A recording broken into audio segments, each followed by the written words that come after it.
রাজধানী শাহবাগ থেকে সরাসরি যুক্ত হচ্ছেন সহকর্মী সজল শাইক। সজল সজল আমার কথা শুনতে পাচ্ছেন আশা করি।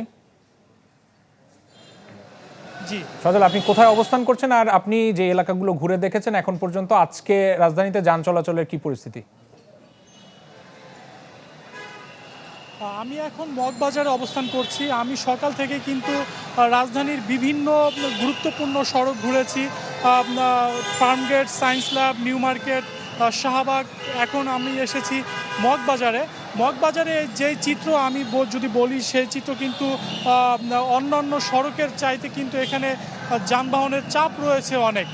সেই সাথে আমি আরেকটি তথ্য দিয়ে রাখতে চাই। জানেন যে আজকে একটি রাজনৈতিক দলের যেই সমাবেশ হওয়ার কথা রয়েছে, যার পরিপ্রেক্ষিতে কিন্তু বিভিন্ন বিভিন্ন এলাকা থেকে কিন্তু তারা মিছিল নিয়ে যাচ্ছে, যার ফলে কিন্তু যানবাহনের যে চাপ, সেই চাপটি কিন্তু আরও বেশি অনুভব করছে। আরেকটি তথ্য যে দিতে চাই, আপনি জানেন যে আমি বিগত যেই বুলেটিনে বলেছিলাম যে রাজধানীর বিভিন্ন সড়কের যেই যানজট এবং ট্রাফিক ব্যবস্থা নিয়ন্ত্রণ করছে, সেটি কিন্তু বিভিন্ন ইউনিভার্সিটি, বিভিন্ন স্কুল কলেজের শিক্ষার্থীরা কিন্তু সেটি নিয়ন্ত্রণ করছে এবং পাশাপাশি আনসার সদস্যরা রয়েছে, তারাই কিন্তু মূলত খুবই সুশৃঙ্খলভাবে কিন্তু এই দায়িত্বটি পালন করছে।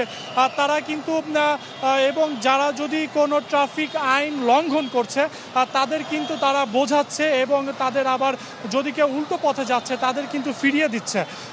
সব মিলিয়ে যদি বলি যে রাজধানীর যান চলাচল কিন্তু স্বাভাবিক হতে শুরু করেছে। রিক্সা থেকে শুরু করে ব্যক্তিগত গাড়ির চলাচল কিন্তু বেড়েছে, সে আবার গণপরিবহনের সংখ্যাও কিন্তু বেড়েছে। এই ছিল রাজধানীর মগবাজার থেকে আমার কাছে সর্বশেষ। সজল শাইককে দেখতে পাচ্ছি ঢাকার যান চলাচল নিয়ে জানাচ্ছিলেন। আমরা নাফিউল ইসলাম লিঙ্কনকে দেখতে পাচ্ছি সচিবালয়ে অবস্থান করছেন। লিঙ্কন, একটু জানাবেন যে গতকালকে সচিবালয়ে তুলনামূলক কর্মকর্তা কর্মচারীর উপস্থিতি কম ছিল, আজকে কি অবস্থা, চিত্র কি বলে সেখানে?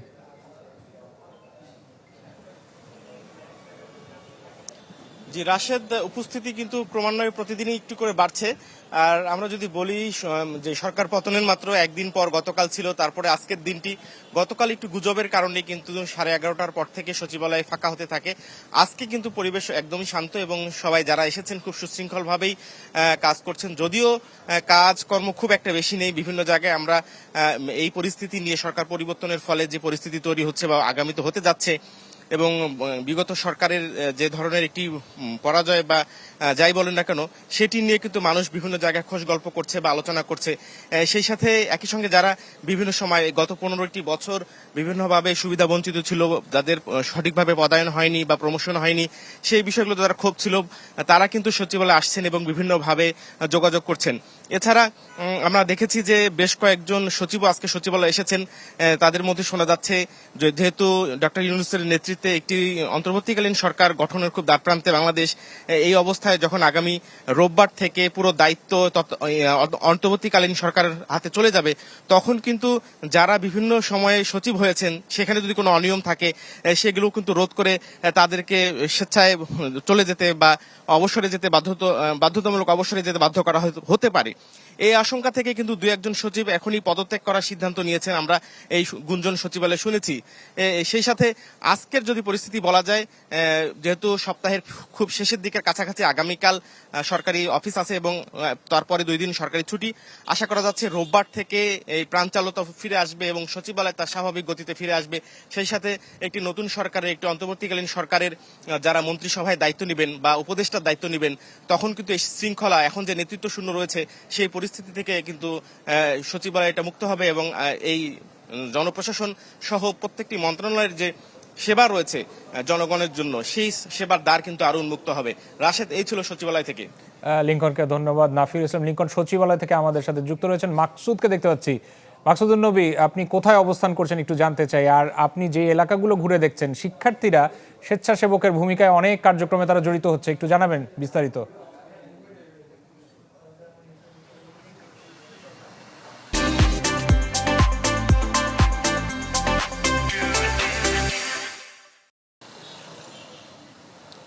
আমি এই মুহূর্তে আছি বেইলি রোডে।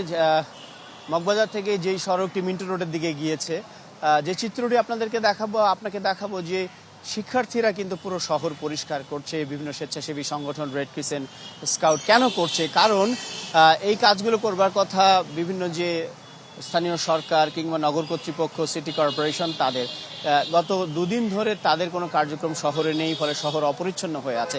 এখানে আমরা দেখতে পাচ্ছি যে ভিকারুননিসা স্কুল অ্যান্ড কলেজের শিক্ষার্থীরা তারা দায়িত্ব তুলে নিয়েছে এবং তাদের পাশে তাদের অভিভাবকরাও আছে। সেই অভিভাবকরা কিন্তু নিজ দায়িত্বে সন্তানদেরকে নিয়ে এসেছে যে শহরটাকে পরিষ্কার রাখবার জন্য। আমরা তাদের সাথে কথা বলেছি, তারা বলছেন যে দেশটা সবার, যেহেতু এই মুহূর্তে কেউ দায়িত্ব নিচ্ছে না, কাউকে নিতে হবে।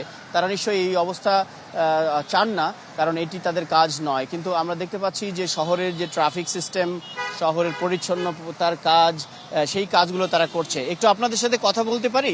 আমরা একটু সরাসরি সম্প্রচারে আছি।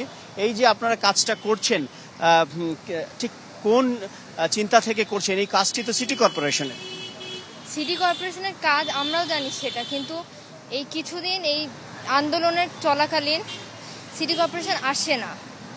এই জন্যে আমরা দেখতে পারতেছি যে কত ময়লা আবর্জনা একসাথে হয়েছে। এই যে যেখানে পারছে সেখানে ময়লা ফেলতেছে। এটা আমাদের দেশ না, এমন দেশ আমরা চাই না। সামনের দিনে কেমন বাংলাদেশ দেখতে চান?